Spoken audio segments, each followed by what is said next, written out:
You may be seated. We are continuing in our sermon series called The Way, where we are going through the Gospel of Mark. And we started that at the beginning of this year, and so we're going to continue that. But before I really get into it, how many of you grew up watching Barney when you were a kid? Show of hands. Okay, all right, so a few of us, some of y'all missed out, let me tell you, on that hallucinogenic dinosaur, purple dinosaur. Well, one of the things that Barney used to say is he used to tell us that we were special. Maybe that's why, a quarter of us in the room ended up the way that we did. But he always told us that you are special. You are special. And what's funny is I think in the American ethos, there is this idea that we don't want to be ordinary. Being ordinary is not a value in our culture. I can remember when I was younger and I was getting ready for to interview for my first job, my dad was giving me some pointers, as parents do, and he encouraged me. He tried to say, listen, you want to stand out. They're going to be interviewing a dozen different people, and you want to stand out. You don't want to be ordinary. And so in a sense for us, many of us, we see standing out is a good thing. We want to be special. We want to be different. We want to be remembered. We want to be above the crowd. And you can even see that in our American pop culture. You can see that in movies and TV shows and books. And one of the ways this shows up is in something called the chosen one narrative. That's a storytelling feature where if you look at a movie that has a chosen one storyline, it's where someone is special. They're the only one who can defeat the great enemy. They're the one who is destined for greatness. Usually it's a reluctant hero. They don't know it at first, but they're the chosen one. And it's everywhere. In fact, don't just take my word for it. For a small little snippet of movies where you can see this, let me show you some. Take a look at this. So you've got Harry Potter, Dune, Moana, The Matrix, Frozen 2, Terminator 2, Star Wars, Maze Runner, Kung Fu Panda, The Fifth Element, Wonder Woman, Dr. Dolittle, Divergent, The Lego Movie, Superman, The Sword and the Stone, and The Passion of the Christ. Well, that last one might be a little more understandable to have a chosen one narrative, but you see it's all over popular culture. It's everywhere, and especially if you include books, you'll see that it crops up even more often. And why is that? Well, again, I think it's because as we read those and we really read ourselves into the story, well, we want to be great. We want to be special. We want our lives to count for something, and so we gravitate toward those stories. We don't just want to be another cog in the wheel. Again, we want to be great. And in the passage that we're looking at this morning, we're going to see how that was even a desire of the disciples. The desire for greatness is a desire as old as time. It was true today, and it was true back then in Jesus' day. And so what we're going to look at is we're going to look at a passage where Jesus directly addresses what it means to be great, specifically as his disciples sort of debate what that means. And so if you have your Bibles with you, you can go ahead and turn to Mark chapter 9. We're going to start in verse 30. And sort of take our time dissecting it along the way. But we're going to start in verse 30, where we pick back up where we left off last week, and Jesus and his disciples are on the road. And Mark says this in verse 30. It says, they, Jesus and his disciples, left that place and they passed through Galilee. Jesus did not want anyone to know where they were because he was teaching his disciples. And he said to them, the Son of Man is going to be delivered into the hands of men. They will kill him. And after 3 days, he will rise. But they did not understand what he meant, and they were afraid to ask him about it. And so just real quick, this is the second passion prediction, the second prediction of Jesus' death that we read about in the gospel. And the first time, the disciples were flabbergasted. They had no idea what that meant. They were even angry. Here, they probably still don't like the idea, but maybe they've gotten used to it, but they still can't wrap their heads around it. And it might even be with what Jesus said when he said after 3 days he will rise again. So if it was hard to understand at first that Jesus was going to die, the Messiah was going to die, what on earth did he mean about rising again? But they were too intimidated to ask him. And so they continued on their journey. And as is true in at that time, when you were following a rabbi on the road, typically what would happen is the rabbi would lead the way on the road. It was seen as disrespectful for any of the disciples to walk alongside their rabbi, so they would group together in the back following his lead. And it's together that they begin having another discussion. In verse 33, it says, they came to Capernaum. When he was in the house, Jesus asked them, what were you arguing about on the road? But they kept quiet, because on the way they had argued about who was the greatest. And sitting down, Jesus called the 12 disciples. They were worried they had been caught, and of course, in true fashion, it's pretty hard to keep a secret from Jesus. He would have been terrible at surprise birthday parties because you could never surprise him, but he knew what they were arguing about. So he wasn't asking this for information. He was getting them to reflect on what it was they had been talking about just a few hours ago. And what would happen is when a rabbi sat down to teach, that was really a sign to everybody else that what he is about to say is important. So Jesus, knowing that they had been arguing about who was the greatest, sits down as a cue for them to listen up, to say, pay attention to what I'm about to say. So he addressed them in verse, again, 35, sitting down, Jesus called the 12 and he said this, anyone who wants to be first must be the very last and the servant of all. And he took a little child whom he placed among them, and taking the child in his arms, he said to them, whoever welcomes one of these little children in my name welcomes me. And whoever welcomes me does not welcome me, but the one who sent me. So Jesus was doing something that they didn't expect, and that was he was redefining what it meant to be great. I think sometimes we fail to appreciate this because of how Christianity has spread and influenced, especially our Western culture. We understand that a great leader is someone who is humble, someone who is a servant leader. In an ideal circumstance, we would hope to see that of our bosses, of our governing officials. That's something we value. But in that day, humility wasn't valuable. Having a servant's mindset wasn't valuable. That wasn't what it meant to be great. If you were somebody you didn't serve, you were served. That's how you knew that you were somebody. You had people waiting on you hand and foot. And so now Jesus is saying, actually, that's not what greatness is. Greatness isn't found in power, or wealth, but it's found in service. Just to show you, Plato, the ancient Greek philosopher that you probably heard about in high school or college, he once said this. He said, how can man be happy when he has to serve someone? Right, and so it wasn't their worldview, but yet Jesus is saying, I know you're talking about great, let me give you a way to measure that. And this is really the point. This is the big idea that I want us to frame our conversation around, and it's simply this, is the principle Jesus is teaching is that greatness in the kingdom of God is found in what you can do for others, not what you can gain for yourself. Now notice something important. Jesus doesn't condemn ambition. He doesn't condemn greatness. It's not bad to want to be great. Well, you and I should be the greatest followers of Jesus that we can be. We should be the greatest dads and the greatest moms and the greatest employees. We should be the greatest we can be. The issue is not greatness. It's not ambition. It's how you measure it.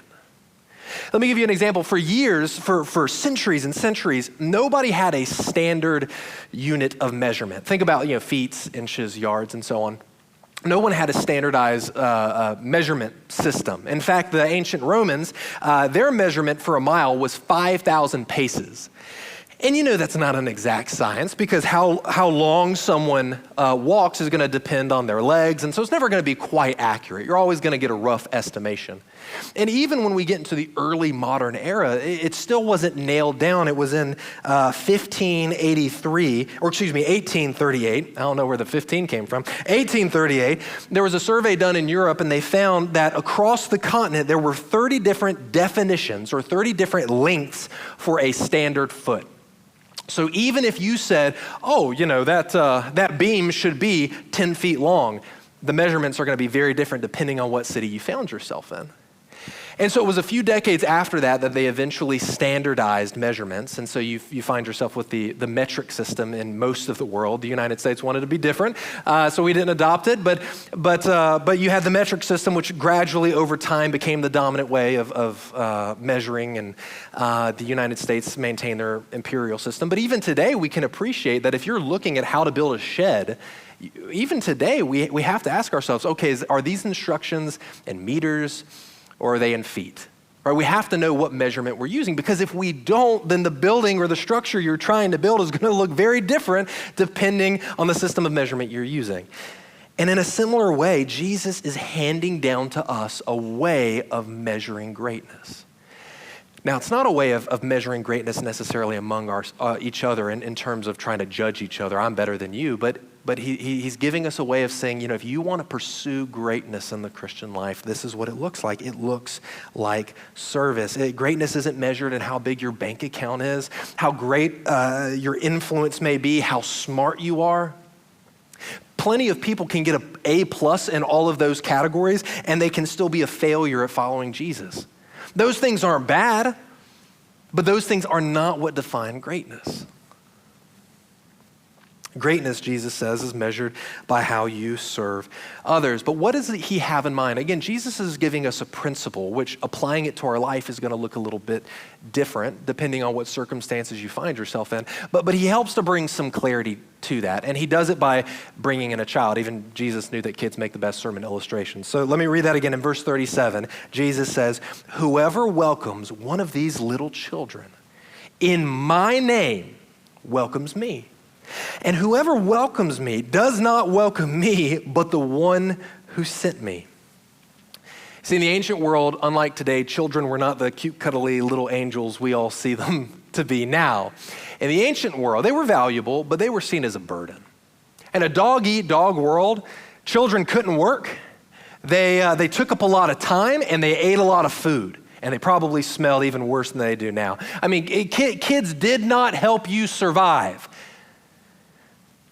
And so why is Jesus using a child as an example? Well, it's not because you look for someone who's cute to help. He's saying, no, a childlike person was someone who was vulnerable, someone who, when you served them, they probably couldn't serve you back.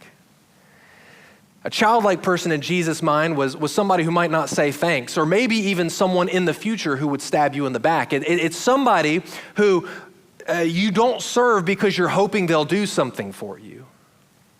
You serve them in spite of what they can or cannot do for you. You serve them because of what you are called to do.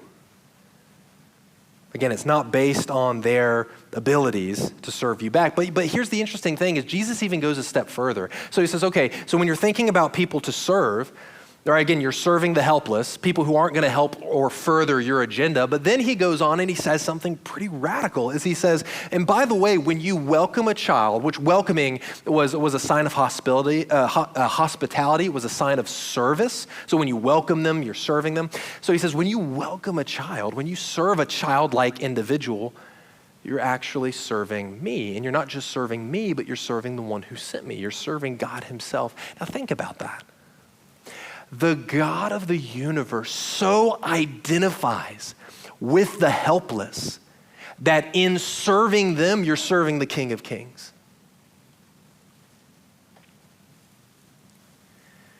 Again, this was a crazy idea that God, the holy God, the completely other God, that in many people's mindsets and in other religions don't have time for the squabbling needy or the poor. They don't have time for them.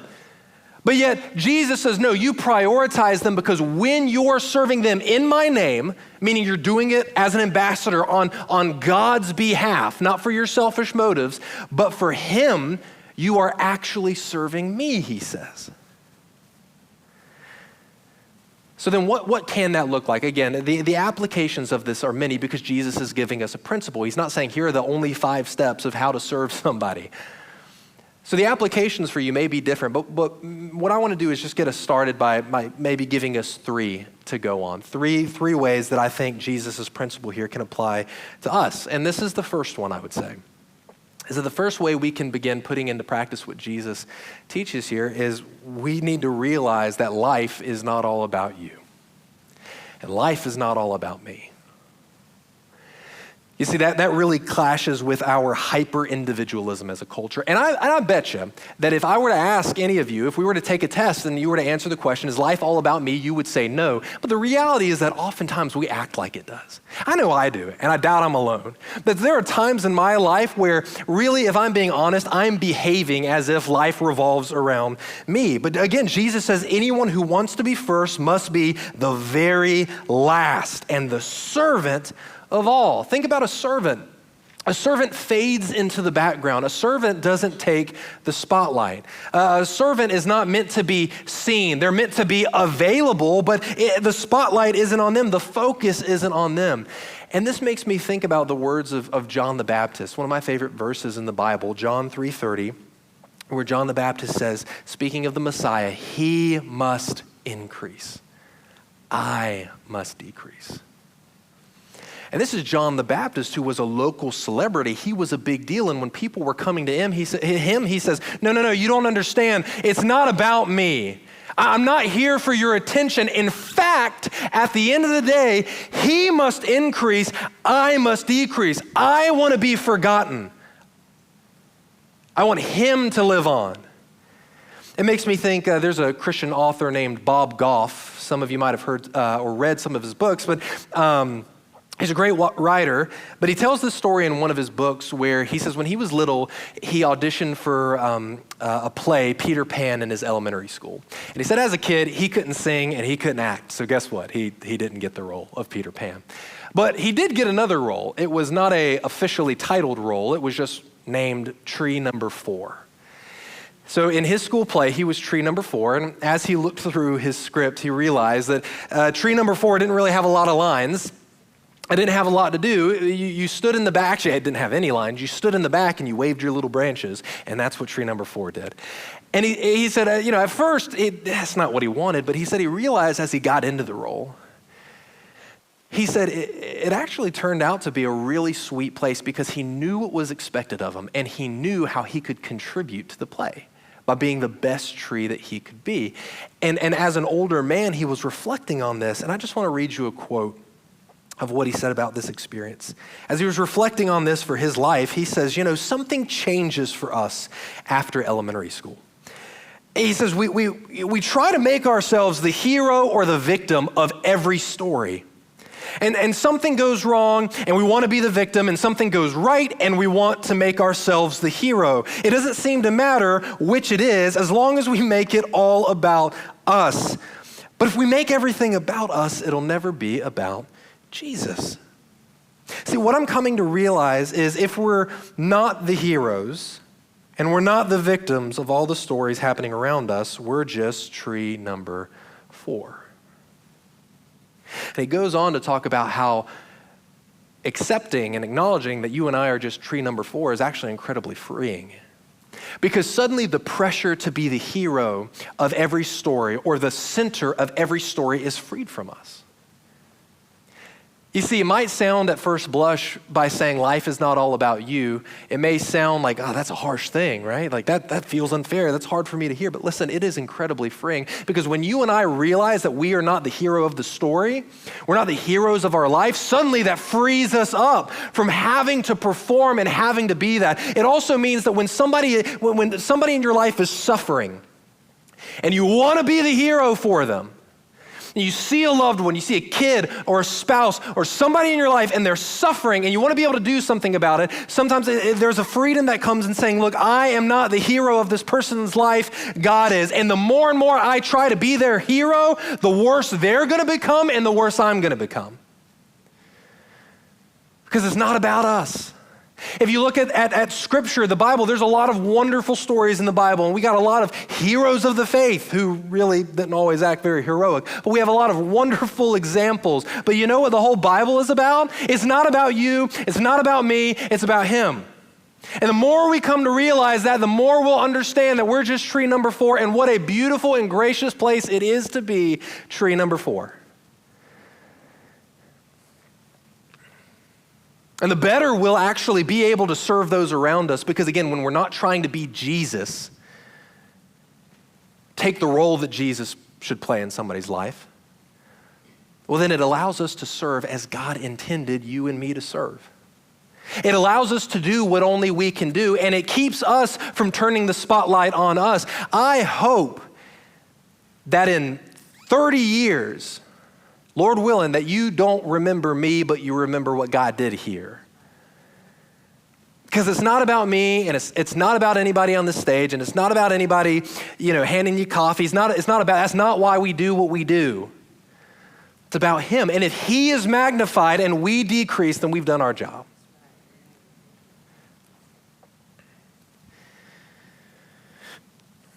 So the second way we could apply this, I think, Jesus' principle of service, is in a similar way, but it's to remember that we are part of something bigger than ourselves.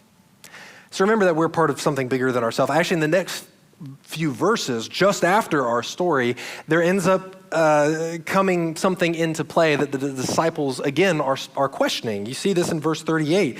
John comes up to him and he says, "Teacher," said John, "we saw someone driving out demons in your name." There's that phrase again, right? Jesus say, "You serve in my name, you're serving me." And they say, "Well, we saw someone driving out demons in your name. And we told him to stop because he was not one of us." "Well, do not stop him," Jesus said. "For no one who does a miracle in my name can in the next moment say anything bad about me. For whoever is not against us is for us. Truly, I tell you, anyone who gives you a cup of cold water in my name because you belong to the Messiah will certainly not lose their reward." Now, what does this have to do with service? Well, John is concerned that as they're going about and doing ministry, and they've been doing ministry for some time, so likely the influence and the message of Jesus has spread far beyond their little group. Well, John is concerned that because they're not a part of the inner circle, they're not a part of the disciples, the official disciples, well, that they must be up to no good. Right? They don't have the Jesus jersey. They're not wearing it, so they're obviously not on the same team. And Jesus said, "No, you don't understand. Again, it's not about you. In fact, just because they're not a part of our little circle, our little crew here, if they're doing it in my name, again, which means on behalf of the Father, don't stop them."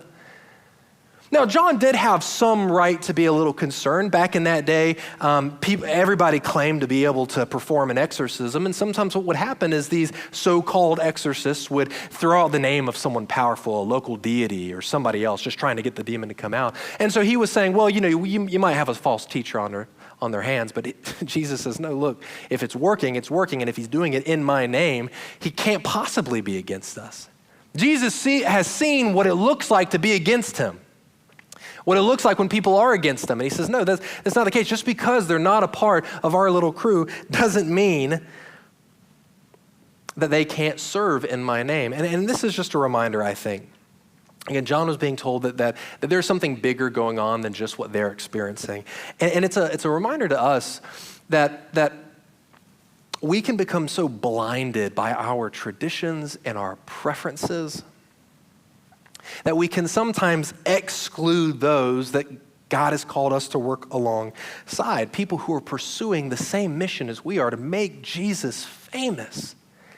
Now, what Jesus is saying, we don't want to put words in Jesus' mouth, and I don't think what he's saying is that we shouldn't be concerned about false teaching, right? Jesus isn't talking about heresy here. If you look at the rest of the New Testament, other authors, Paul, for example, is very clear that we need to be watchful for false teaching. But what he's saying is, listen, if someone is doing it in my name and they're pursuing Jesus, they might not have the exact same style of worship you do. Their church might not look like your church. There may be differences, but in spite of those differences, we can still find unity. Like different players on a team, we're still going after the same goal, to see lost sons and daughters come to be united with the King of Kings and the Lord of Lords. And so again, it's a reminder that we are part of something bigger than ourselves. And that's what we as a church try to practice as well. We love partnering with other churches in the area and celebrating them and praying for them. We do that often in our volunteer huddles before service because we realize it's not about us. That's why we say in our Try 5, by the way, if this isn't the church for you, that's okay. I don't care if our church balloons in size. But what I do care about is people coming in and finding Jesus. And if that means they can follow Jesus better somewhere else, then okay, praise God, because it's not about us. It's not about our little castle here. And lastly, the last piece of application that I would give of how we can put Jesus' principle of service into practice is that you and I, we can develop a second place mentality. We can develop a second place mentality. Again, realizing it's not all about us, but Jesus says if you want to be great, if you want to be first, you need to be last. So if there are two of you running, it means you don't seek to come in first. In fact, you seek to come in second. Paul echoes this idea in Philippians 2. He says, do nothing out of from selfish ambition or conceit. Do nothing out of selfish ambition or conceit, but in humility, count others more significant than yourselves. Let each of you look not only to his own interests, but also to the interests of others. So Paul, again, is pushing back against this idea of a self-centered Christianity. And notice that Paul isn't saying that your needs are unimportant. I think sometimes with the best of intentions, followers of Jesus can see God's call to service, and we can interpret that as, well, I guess my needs don't matter. No, Paul's saying, you take care of yourself. But he says, don't just look after your own self, but also after the needs of others. Again, it's not all about you and your family. And man, if we were looking after one another with even greater concern than we look after ourselves, what a greater world, what a better place this would be. It makes me think in 2019, Simon Sheprot of Kenya was running a very competitive race. And he was in second place just behind his opponent when his opponent suddenly collapsed on the track. And he didn't know if it was from heat exhaustion or something else, but he did see his friend collapse in front of him.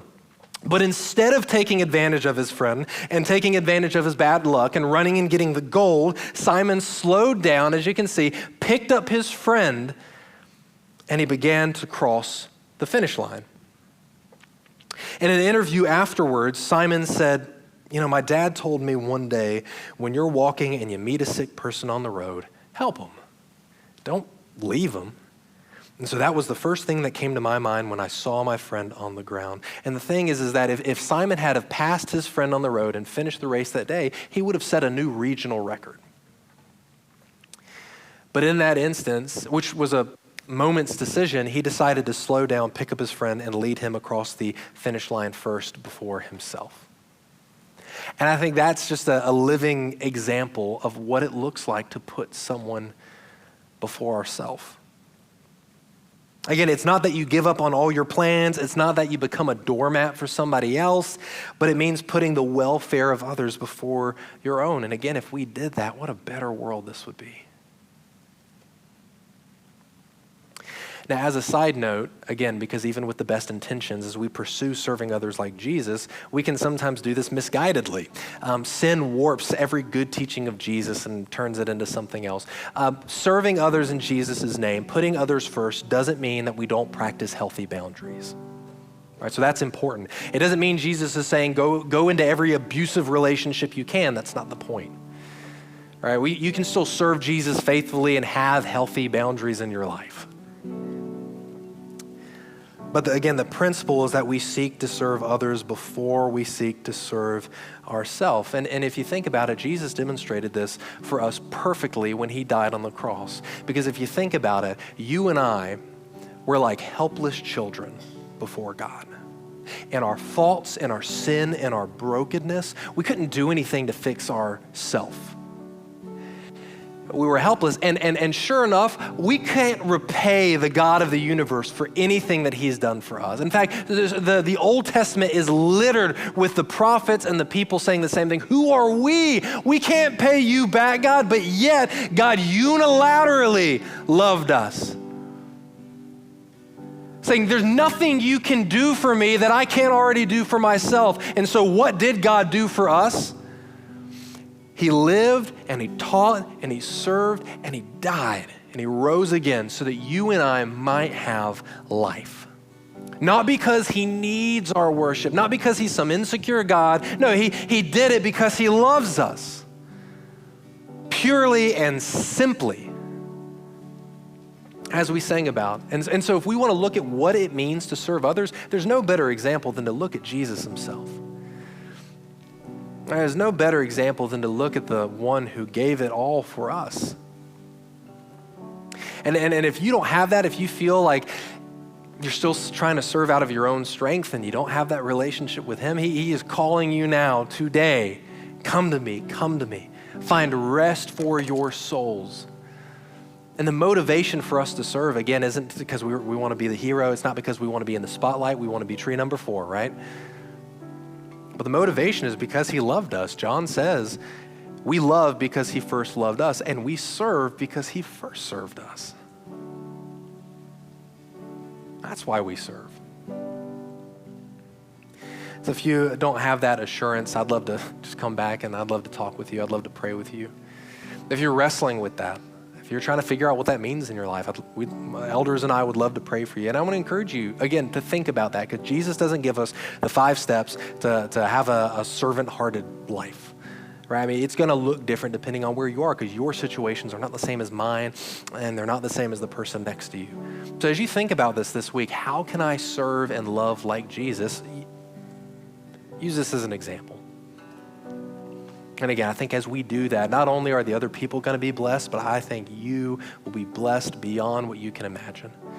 Jesus says it's better to give than to receive. And sometimes the greatest spiritual growth and transformation we experience in our life happens when we serve others.